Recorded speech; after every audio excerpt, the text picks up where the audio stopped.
Hello guys, current affairs funda में आप सभी का स्वागत है। मैं हूं आपके साथ अभिषेक शर्मा और आज के इस वीडियो सेशन में हम 31 जनवरी तक के सभी इंपॉर्टेंट करंट अफेयर्स कवर करने वाले हैं। हमेशा की तरह आप इस वीडियो को अंत तक जरूर देखिएगा, आज भी आपको काफ़ी कुछ जानने के लिए मिलेगा।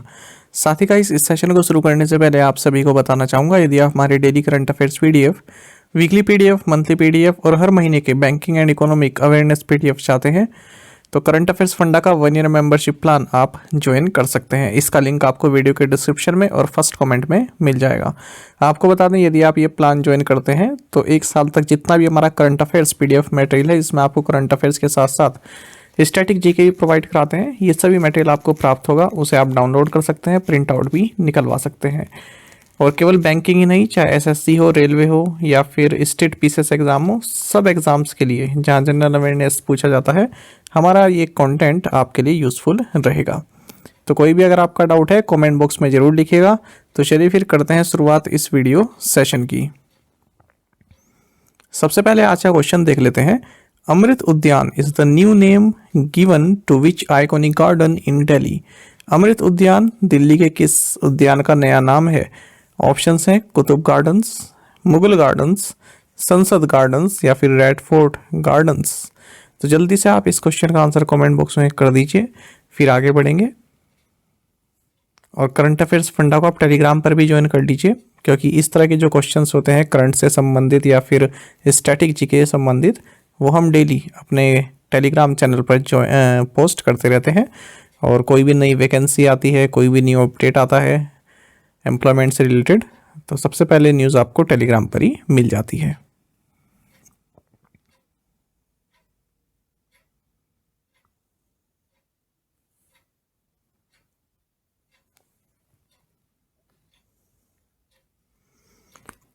Which country won the 15th edition of the Men's FIH Hockey World Cup 2023 by defeating Belgium? किस देश ने बेल्जियम को हराकर पुरुषों के FIH हॉकी विश्व कप 2023 का 15वां संस्करण जीता है? ऑप्शंस आपके सामने हैं। सही आंसर ऑप्शन सी है, जर्मनी। आपको जानना चाहिए 2023 का जो हॉकी वर्ल्ड कप हुआ, ये मेंस हॉकी वर्ल्ड कप का 15th एडिशन हुआ है। आपको बता दें, क्वाड्रेनियल इवेंट है, यानी कि 4 साल में एक बार होता है। किसके द्वारा ऑर्गेनाइज किया जाता है? इंटरनेशनल हॉकी फेडरेशन के द्वारा। आपको जानना चाहिए इस बार ये भारत में हुआ है, 13 से 29 जनवरी 2023 के बीच में। भारत में भी कहाँ पर? उड़ीसा राज्य में, भुवनेश्वर के कलिंगा स्टेडियम में और राउरकेला के बिरसा मुंडा इंटरनेशनल स्टेडियम में। बात करते हैं विनर की, तो जर्मनी ने अपना तीसरा टाइटल जीता है, बेल्जियम को 5-4 से रहा है पेनल्टीज में। फाइनल भुवनेश्वर में ही खेला गया है। जर्मनी इससे पहले 2002 में और 2006 में भी ये टाइटल जीत चुका है। आपको जानना चाहिए तीसरे नंबर पर नीदरलैंड्स रहा है, इन्होंने ब्रॉन्ज मेडल जीता, और चौथे पर रहा ऑस्ट्रेलिया। अगर हम यहाँ अवार्ड्स की बात करते हैं तो player of the tournament Germany के निकलास वेलन रहे। टॉप गोल स्कोरर ऑस्ट्रेलिया के जेरेमी हेवर्ड रहे। Goalkeeper of the tournament Belgium के विंसेंट वैनेश रहे। Young player of the tournament ये साउथ अफ्रीका के मुस्तफ़ा कैसिम रहे हैं।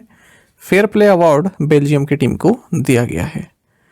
एक महत्वपूर्ण फैक्ट आपको ये भी जानना चाहिए, जो हॉकी वर्ल्ड कप है इसमें सबसे सफल टीम पाकिस्तान की टीम है। इन्होंने 4 बार हॉकी वर्ल्ड कप जीता है और 3 बार जीता है नीदरलैंड्स, ऑस्ट्रेलिया और जर्मनी ने। वहीं बेल्जियम और भारत 1 बार ये टूर्नामेंट जीत चुके हैं। अगर हम इस टूर्नामेंट की बात करें 2023 में, तो पहले नंबर पर जर्मनी रहा, दूसरे पर बेल्जियम, तीसरे पर नीदरलैंड, आप देख सकते हैं, और भारत और अर्जेंटीना ये 90वें नंबर पर रहे हैं।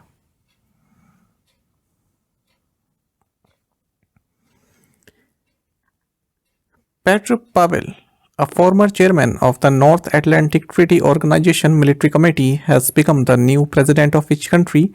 उत्तरी अटलांटिक संधि संगठन NATO की सैन्य समिति के पूर्व अध्यक्ष पेट्रो पावेल किस देश के नए राष्ट्रपति बने हैं? ऑप्शंस आपके सामने हैं। सही आंसर ऑप्शन डी है, चेक रिपब्लिक। देखिए, पेट्रो पावेल ये फॉर्मर चेयरमैन है नॉर्थ अटलांटिक ट्रीटी ऑर्गेनाइजेशन यानी कि NATO मिलिट्री कमेटी के, तो ये चेक रिपब्लिक के नए प्रेसिडेंट बने हैं। आपको बता दें, इनके जो अगेंस्ट में खड़े हुए थे ये थे एंड्रेस बाबिस, तो इनको हरा दिया है। और अब ये जीतने के बाद किनको रिप्लेस कर रहे हैं? मिलोस जेमन ये अब तक प्रेसिडेंट थे, इनको रिप्लेस कर रहे हैं। आपको जानना चाहिए इससे पहले, जैसे कि मैंने आपको बताया, नेटो मिलिट्री कमेटी के चेयरमैन रह चुके हैं 2015 से 18 तक, और जो चेक रिपब्लिक की आर्म फोर्सेस हैं उसके chief of the general staff भी रह चुके हैं 2012 से 15 तक। बात करें अगर हम चेक रिपब्लिक की, तो कैपिटल प्राग है और करेंसी है चेक कोरोना। अच्छा, इससे पहले आगे बढ़े मैं आपको बता दूं, SBI PO में जनरल अवेयरनेस के क्वेश्चंस पूछे गए हैं जो हमें मिल पाए हैं, वो टेलीग्राम पर शेयर कर दिए गए हैं, और जो हमारा PDF मटेरियल है उसके करंट अफेयर्स के स्क्रीनशॉट के साथ आपके साथ शेयर किए गए हैं जो हमें मिल पाए हैं। और भी हम अपलोड करेंगे तो आप करंट अफेयर्स फंडा चैनल पर देख लीजिएगा कि क्या क्या पूछा गया है। Which of the following has emerged as the world's largest derivatives exchange in 2022 in terms of the number of contracts traded? कारोबार किए गए अनुबंधों की संख्या के संदर्भ में निम्नलिखित में से कौन 2022 में दुनिया के सबसे बड़े डेरिवेटिव एक्सचेंज के रूप में उभरा है? ऑप्शंस आपके सामने है। सही आंसर ऑप्शन ए NSE है। देखिए, आपको जानना चाहिए, फ्यूचर्स इंडस्ट्री एसोसिएशन इनके हिसाब से national stock exchange of India यानी कि NSE ये वर्ल्ड के लार्जेस्ट डेरिवेटिव्स एक्सचेंज के तौर पर उभरा है 2022 में, और ये 4th कॉन्सिक्यूटिव ईयर है, चौथा लगातार साल है जब national stock exchange of India ये वर्ल्ड का लार्जेस्ट डेरिवेटिव्स एक्सचेंज बना है। इसी के साथ इसे 3rd रैंक रखा गया है किसमें? In the equity segment by the number of trades 2022 में। अच्छा, अगर हम इसकी बेसिक जानकारी की बात करें तो national stock exchange of India ये मुंबई में बेस्ड है। इसकी स्थापना 1992 में हुई थी as the first dematerialized electronic exchange in the country. आपको बता दें, फर्स्ट एक्सचेंज है हमारे देश में जिसने modern fully automated screen based electronic trading system provide कराया था, और इसके जो managing director and chief executive officer हैं ये आशीष कुमार चौहान है। Chief justice of India CJI DY Chandrachud inaugurated the online e inspection software at which high court. Bharat के मुख्य न्यायाधीश CJI DY चंद्रचूड़ ने किस उच्च न्यायालय में ऑनलाइन ई-निरीक्षण सॉफ्टवेयर का उद्घाटन किया? ऑप्शंस आपके सामने है। सही आंसर ऑप्शन ए है दिल्ली हाई कोर्ट। तो आपको जानना चाहिए, जो हमारे चीफ जस्टिस ऑफ इंडिया हैं DY चंद्रचूड़, इन्होंने ऑनलाइन ई-इंस्पेक्शन सॉफ्टवेयर इनोग्रेट किया है दिल्ली हाई कोर्ट में। तो जो भी डिजिटाइज जुडिशियल फाइल्स हैं उनके इंस्पेक्शन के लिए सॉफ्टवेयर बनाया गया है, और इस तरह का सॉफ्टवेयर यूज करने वाला जो दिल्ली हाई कोर्ट है ये पहला हाई कोर्ट बन गया हमारे देश में। आपको बता दें, जो जजमेंट्स हैं सुप्रीम कोर्ट्स की, जो जजमेंट डिलीवर की गई हैं सुप्रीम कोर्ट की, वो अब 4 लैंग्वेजेस में भी ट्रांसलेट की जाएंगी, Hindi, Tamil, Gujarati and Oriya. Delhi high court के चीफ जस्टिस सतीश चंद्र शर्मा हैं। 3 Indian cities have been included in the 2023 Women Entrepreneur Cities Index. Which of the following is not one of them? 2023 महिला उद्यमी शहरों सूचकांक में 3 भारतीय शहरों को शामिल किया गया है। निम्नलिखित में से कौन उनमें से एक नहीं है? ऑप्शंस आपके सामने है। सही आंसर ऑप्शन डी रहेगा, हैदराबाद। इसका मतलब दिल्ली, मुंबई और बेंगलुरु इस इंडेक्स में शामिल है। चलिए जानते हैं। देखिए, डेल टेक्नोलॉजीज का 2023 वुमेन एंटरप्रेन्योर सिटीज इंडेक्स जारी किया गया है। इसमें बताया गया है कि कौन कौन सी सिटीज जो वुमेन एंटरप्रेन्योर्स हैं उनके लिए एक अच्छा कंड्यूसिव बिजनेस इन्वायरमेंट प्रोवाइड कराती हैं। तो इसमें दिल्ली 49 पोजीशन पर है, बेंगलुरु 46 पर है और मुंबई 48 पोजीशन पर, यानी कि बेस्ट रैंक कौन सा है भारत के हिसाब से? बेंगलुरु। तो इस रिपोर्ट में 55 ग्लोबल सिटीज को रैंक किया गया है based on their ability to attract and foster higher potential women entrepreneurs who want to start and scale a business. तो 55 सिटीज में 12 सिटीज जो है ये एशिया पैसिफिक रीजन से हैं। अगर हम टॉप 5 सिटीज की बात करें, London, New York, Bay Area, Paris and Stockholm. इसमें आप देख भी सकते हैं सबसे जो ये इंडेक्स दिया गया है लास्ट में देखिएगा, 46 पर बेंगलोर है, 48 पर मुंबई है और 49 पर है Delhi. Which NBFC has launched Vikram credit card for defence personnel? रक्षा कर्मियों के लिए किस NBFC ने विक्रम क्रेडिट कार्ड लॉन्च किया है? ऑप्शंस आपके सामने हैं और सही आंसर ऑप्शन डी रहेगा, BOB फाइनेंशियल सॉल्यूशंस लिमिटेड। तो आपको जानना चाहिए बैंक ऑफ बड़ौदा की subsidiary BOP financial solutions limited, इन्होंने विक्रम क्रेडिट कार्ड लॉन्च किया है जो कि पूरी तरह से Indian defence, paramilitary and police personal को डेडिकेटेड है।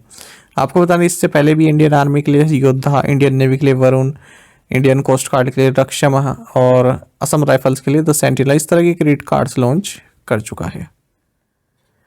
Star Health and Allied Insurance has renewed its corporate agency tie-up with which bank for a long-term period? Star Health and Allied Insurance ने किस बैंक के साथ लंबी अवधि के लिए अपने कॉर्पोरेट एजेंसी टाई-अप का नवीनीकरण किया है? ऑप्शंस आपके सामने हैं। सही आंसर ऑप्शन डी रहेगा, पंजाब नेशनल बैंक। देखिए star health and allied insurance, इसने अपना जो कॉर्पोरेट एजेंसी टाई अप है पंजाब नेशनल बैंक के साथ, इसको रिन्यू किया है लॉन्ग टर्म पीरियड के लिए। पंजाब नेशनल बैंक के MD and CEO Atul Kumar Goyal हैं, आपको जानना चाहिए। तो इस एग्रीमेंट के तहत स्टार हेल्थ का जो हेल्थ इंश्योरेंस प्रोडक्ट्स हैं वो पंजाब नेशनल बैंक की जो 10,000 ब्रांचेस हैं हमारे देश में, तो वहाँ पर भी कस्टमर्स को प्रोवाइड कराए जाएंगे, ऑफर किए जाएंगे। Which automobile corporation will use cow dung to power its CNG cars? कौन सी ऑटोमोबाइल कंपनी अपनी CNG कारों को चलाने के लिए गाय के गोबर का उपयोग करेगी? सही आंसर ऑप्शन डी है, सुजुकी मोटर कॉर्पोरेशन। देखिए इंडिया की largest car manufacturer company Suzuki motor corporation ने अनाउंस किया है कि ये काउ डंग को यूज़ करेगी CNG कार्स को पावर के लिए। तो MOU साइन किया गया है मारुति सुजुकी और एशिया की largest dairy manufacturer national dairy development board के बीच में। सुजुकी मोटर कॉर्पोरेशन एक जापानीज मल्टीनेशनल कॉर्पोरेशन है, इसका हेडक्वार्टर्स आपका मिनामिसुकु हमामात्सु जापान में है। How many startups have been selected for XR startup programme by the ministry of electronics and information technology and Meta? Electronics और सूचना प्रौद्योगिकी मंत्रालय और मेटा द्वारा XR स्टार्टअप प्रोग्राम के लिए कितने स्टार्टअप चुने गए हैं? सही आंसर ऑप्शन सी 120 है। आपको जानना चाहिए MEITY स्टार्टअप हब MSH, ये इनिशिएटिव है ministry of electronics and information technology का। इसने मेटा के साथ मिलकर 120 स्टार्टअप्स एंड इनोवेटर्स की लिस्ट जारी की है XR स्टार्टअप प्रोग्राम के लिए। जो XR स्टार्टअप प्रोग्राम है इसे सितंबर 2022 में अनाउंस किया गया था। ये MEITY स्टार्टअप हब और मेटा के बीच में एक कोलैबोरेशन है जिसके तहत ये जो एक्सटेंडेड रियलिटी टेक्नोलॉजी स्टार्टअप्स हैं, इनोवेटर्स हैं, उनको डिस्कवर करती हैं, उनको नर्चर करती हैं। XR का मतलब क्या है? Extended reality. अच्छा, अब इन स्टार्टअप्स में से अगर हम देखें तो 30% ये Tier 2 और Tier 3 सिटीज़ से लिए गए हैं और विमेन लेड और को-लेड स्टार्टअप्स एंड इनोवेटर्स 20% हैं इसमें। And this programme will discover, nurture and accelerate extended reality technology startups and innovators across the country. तो 14 अर्ली स्टेज स्टार्टअप्स को भी ये सपोर्ट कर रहे हैं XR टेक्नोलॉजीज में और इसके लिए 20 लाख रुपीज ईच ग्रांट भी दिया जा रहा है। Which fintech solution provider has unveiled UPI API engine TimePay Evoke? किस फिनटेक समाधान प्रदाता ने UPI API engine TimePay Evoke का अनावरण किया है? सही आंसर ऑप्शन ए NPST है। तो ये वैसा इंजन नहीं है, ये मतलब टेक्नोलॉजी में टर्म यूज़ किया गया है। देखिए NPST यानी कि network people services technology limited, ये एक फिनटेक सोल्यूशन प्रोवाइडर है। इसने API based payment platform launch किया, इसका नाम है TimePay Evoke। क्या नाम है? TimePay Evoke। तो जो डिजिटल मर्चेंट्स हैं, पेमेंट एग्रीगेटर्स हैं, सर्विस प्रोवाइडर्स हैं जो डिजिटल पेमेंट का यूज़ करते हैं, तो उनके लिए ये प्लेटफॉर्म अनवेल किया गया है TimePay Evoke। तो इस यूनिक API मतलब क्या होता है? Application programming interface. तो इस यूनिक API सर्विसेज के साथ जो UPI पेमेंट गेटवे है उसको इंटीग्रेट किया जा सकता है वेबसाइट्स और ऐप ड्रिवन सॉल्यूशंस के लिए। यहाँ पर आप इसके बेनिफिट्स देख सकते हैं, real time reporting and payment status, low operating cost, easy integration, real time reconciliation, ये सभी इसके बेनिफिट्स हैं। Which team won the Maitri cup 2023 T20 cricket tournament? किस टीम ने Maitri cup 2023 T20 cricket tournament जीता है? सही आंसर ऑप्शन बी NHPC। देखिए आपको जानना चाहिए एनएचपीसी ने मैत्री कप 2023 टी20 क्रिकेट टूर्नामेंट जीता है। ये Vijay Yadav residential cricket academy Faridabad में संपन्न हुआ है। तो एनएचपीसी ने सीवीपीपीपीएल को हराया है। टोटल 3 टीम्स ने इसमें पार्टिसिपेट किया था, एनएचपीसी और सीवीपीपीपीएल के अलावा एनएचडीसी ने भी इसमें पार्टिसिपेट किया।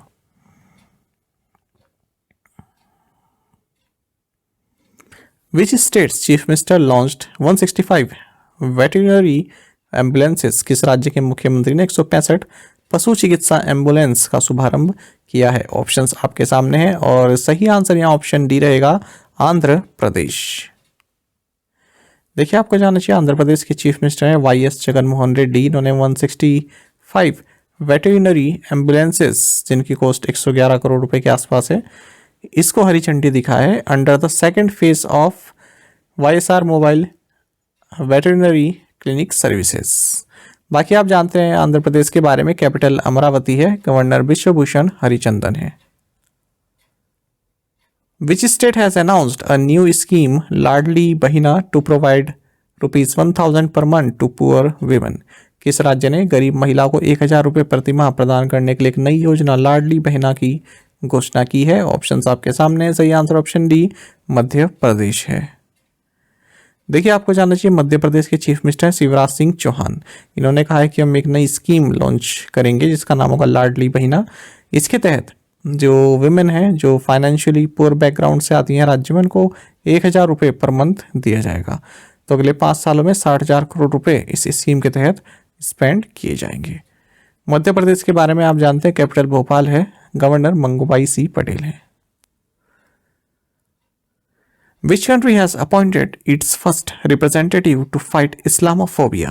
इस्लामोफोबिया से लड़ने के लिए किस देश ने अपना पहला प्रतिनिधि नियुक्त किया है? ऑप्शंस आपके सामने है, सही आंसर ऑप्शन बी है, कनाडा।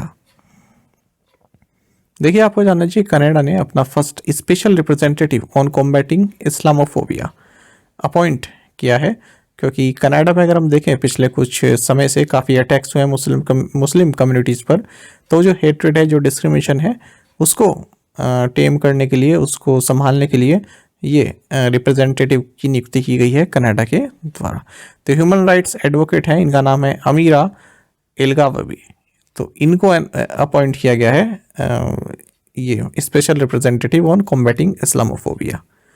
अच्छा, कनाडा से ही संबंधित एक और करंट अफेयर हम देख लेते हैं। जो यहाँ के पीएम हैं जस्टिन ट्रूडो, इन्होंने अनाउंसमेंट की है एक नए फेडरल इन्वेस्टमेंट की, जिसके तहत वर्ल्ड का first photonic based fault tolerant quantum computer को बनाया जाएगा और कमर्शलाइज भी किया जाएगा।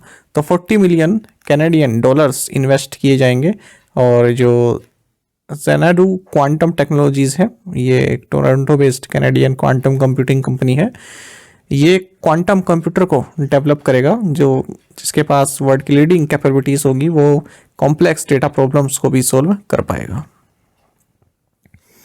In 2022, which month received the most number of passenger complaints according to the Director General of Civil Aviation? नागरिक उड्डयन महानिदेशालय के अनुसार 2022 में किस महीने में सबसे अधिक यात्री शिकायतें प्राप्त हुई? सही आंसर यहाँ ऑप्शन ए है, अप्रैल। आपको जानना चाहिए directorate general of civil aviation, इनके अगर हम डेटा की बात करें तो इसमें बताया गया है कि जो 2022 किया है, इसमें डोमेस्टिक एयरलाइंस ने 5,901 पैसेंजर कंप्लेंट्स रिसीव की है। और सबसे ज़्यादा किस महीने में रिसीव की गई 2022 में? अप्रैल के महीने में 619। वहीं सबसे कम की गई है फरवरी के महीने में, जब ओमिक्रॉन वेव के कारण जो सब कुछ शांत चल रहा था, तब 327 कंप्लेंट्स पाई गई फरवरी के महीने में, सबसे ज़्यादा अप्रैल के महीने में। अच्छा, अगर हम बात करें दिसंबर 2022 की, तो इसमें सबसे ज़्यादा जो कंप्लेंट्स हैं ये अलायंस एयर ने प्राप्त की है। Which mobile phone brand has partnered with CSC Academy for the Cyber Sangini program to empower women in rural and semi-urban areas? किस मोबाइल फ़ोन ब्रांड ने ग्रामीण और अर्ध शहरी क्षेत्रों में महिलाओं को सशक्त बनाने के लिए साइबर संगिनी कार्यक्रम के लिए CSC अकादमी के साथ भागीदारी की है? ऑप्शंस आपके सामने है, सही आंसर ऑप्शन बी है, ओप्पो इंडिया। देखिए आपको जानना चाहिए ओप्पो इंडिया ने CSC एकेडमी, जो कि एजुकेशन एंड CSR विंग है, common services centres under the ministry of electronics and IT। तो ओप्पो इंडिया और CSC सी एकेडमी ने पार्टनरशिप की है for the cyber Sangini programme, जिसके तहत जो रूरल और सेमी अर्बन एरियाज में वुमेन आती हैं उनको ट्रेनिंग दी जाएगी साइबर सिक्योरिटी और साइबर वेलनेस से संबंधित। तो ओप्पो यहाँ पर 10,000 वुमेन को सपोर्ट करेगा जिन्हें साइबर संगिनी के नाम से जाना जाएगा, और ये एक्ट करेंगी साइबर सिक्योरिटी एम्बेसडर के तौर पर। Who has become the highest wicket taker for Team India in T20 history? T20 में टीम इंडिया के लिए सबसे ज्यादा विकेट लेने वाले गेंदबाज कौन बन गए हैं? सही आंसर ऑप्शन सी है, युजवेंद्र चहल। देखिए युजवेंद्र चहल ये हाईएस्ट विकेट टेकर बन गए हैं टीम इंडिया के लिए T20 हिस्ट्री में। आपको बता दें जो सेकंड T20 खेला गया न्यूजीलैंड के अगेंस्ट, उसमें इन्होंने कीर्तिमान हासिल किया है। तो चहल ने यहाँ पर कीवी ओपनर फिन एलन का विकेट लिया और भुवनेश्वर कुमार की जो टैली है 90 विकेट्स की उसको भी क्रॉस किया। तो भुवनेश्वर कुमार को पीछे छोड़कर ये इंडिया के हाईएस्ट विकेट टेकर बन गए हैं T20 में। अच्छा, अगर हम ओवरऑल में बात करें तो न्यूजीलैंड के टिम साउदी ये हाईएस्ट विकेट टेकर हैं T20 में। 134 विकेट इन्होंने लिए हैं 107 मैचेस में। प्रीवियस असाइनमेंट क्वेश्चंस के आंसर हम जानेंगे। Khadi Fest 2023 inaugurated in which city? Mumbai. Which research firm recently raised concern about the Adani Group's substantial debts? तो आंसर होगा Hindenburg Research. On January 26, 2023, India celebrated which anniversary of the adoption of its constitution? 74th, after 8 cheetahs were brought to India from Namibia in September last year. Under an agreement, a dozen cheetahs are now being translocated to India from which country? South Africa. PM Narendra Modi addressed the ceremony commemorating the 1111 Avtaran Mahotsav of Bhagwan Shri Dev Narayan Ji in which state? Answer is Rajasthan. Which state's Shahid Veer Narayan Singh International Cricket Stadium hosted the first ICC match when host India took on New Zealand in the second one-day international? Answer is Raipur, Chhattisgarh. आप में से कई students ने बिल्कुल सही answer किया है, इसी तरह से पार्टिसिपेट आप करते रहिए। चलिए आज के असाइनमेंट क्वेश्चंस देखते हैं। China is constructing a new dam on this river in Tibet, close to the tri-junction of India, Nepal and Tibet. Who is currently serving as the President of the United Nations General Assembly? In which city did the Union Health Minister launch the world's first anti-COVID nasal vaccine, Incovac? Which online travel tech platform has acquired a 55% stake in hotel booking marketplace, Check-in? Which species of the swallowtail butterfly previously found in the ranges of Myanmar and southern China to Vietnam has been found in India for the first time? Assembly elections in the state of Tripura are due on February 16. How many seats does the Tripura Assembly have? तो इन 6 questions के answer आपको comment box में बताने। यदि एक question का answer भी आपको आता है तो वो भी आप हमें जरूर से बताइएगा। साथ ही करंट अफेयर्स फंडा को आप टेलीग्राम पर भी ज्वाइन कर सकते हैं। यहाँ पर रेगुलर वीडियो अपडेट्स और करंट क्विजेस हम आप सभी के लिए डालते रहते हैं। साथ ही डिस्कशन ग्रुप में आप किसी भी क्वेश्चन का सॉल्यूशन पा सकते हैं। दोस्तों यहाँ पर हमारे करंट अफेयर्स की प्लेलिस्ट दी गई है, इसको आप जरूर देखें, अपने दोस्तों के साथ फेलो एस्पिरेंट के साथ हमारे करंट अफेयर्स को शेयर जरूर करें। आज का इस सेशन आपको कैसा लगा कमेंट बॉक्स में अवश्य बताइएगा। Thank you guys.